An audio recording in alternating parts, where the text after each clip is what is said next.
Nesta aula de ótica, vamos falar sobre as lâminas de faces paralelas.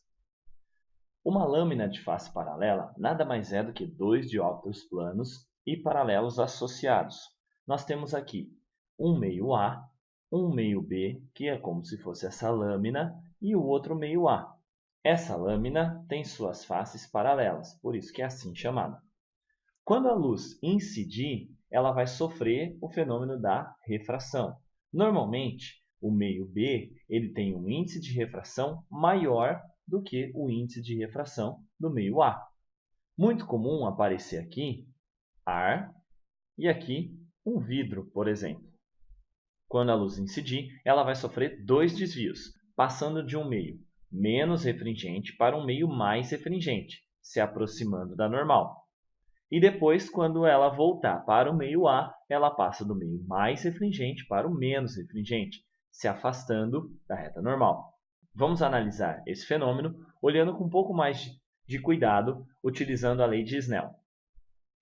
Vamos observar aqui, então, um raio de luz que incide numa determinada inclinação com a superfície. Vamos traçar, nesse caso, a reta normal para nos auxiliar na resolução do nosso problema. Nós teremos aqui, então, um ângulo de incidência. E, neste caso, como o B e o B têm um índice de refração maior, esse raio de luz se aproximará da normal, formando aqui um ângulo de refração. Observe, vamos aos detalhes. NB maior do que NA. O raio incidente refrata para o raio refratado. O ângulo de refração é menor do que o ângulo de incidência. Neste ponto da superfície acontecerá uma outra refração. O que nós podemos observar é que essas duas retas normais elas são paralelas. Então, por uma propriedade matemática de ângulos alternos internos, nós temos aqui a formação do mesmo ângulo R que eu tenho aqui em cima. Esse ângulo R passa a ser o ângulo de incidência para o meio B. E esse raio, então, vai se refratar para o meio A, voltando com a mesma inclinação ou com o mesmo ângulo de incidência que eu tinha aqui em cima. Pela lei de Snell e relacionando meio A com índice de refração com seno de incidência, índice de refração do meio B com seno de refração do meio B, eu vou encontrar valores que vão se igualar à situação daqui de baixo. Portanto, aqui refratará um raio que tem a mesma direção que o raio incidente. E esse ângulo terá o mesmo valor de incidência desse de cima.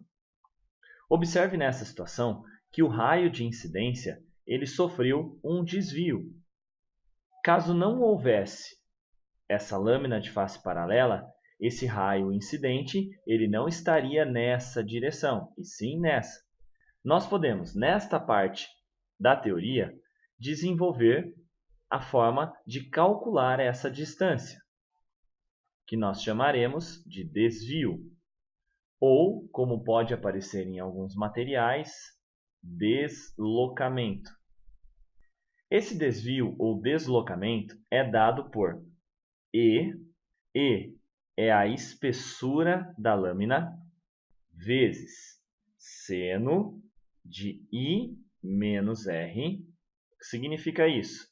Você vai pegar o valor de incidência, o valor da refração, vai subtrair e vai calcular o seno desse valor, dividido pelo cosseno do ângulo de refração. Essa é a fórmula para você encontrar qual é o desvio do raio de luz que incide numa lâmina de faces paralelas. A demonstração dessa fórmula não vem ao caso. Não lhe perguntarão como demonstrar essa fórmula, e sim como calcular esse desvio. Preste bastante atenção nos valores para não confundir na hora de calcular. Este fenômeno explica o porquê quando observamos um lápis dentro da água, ele parece estar quebrado.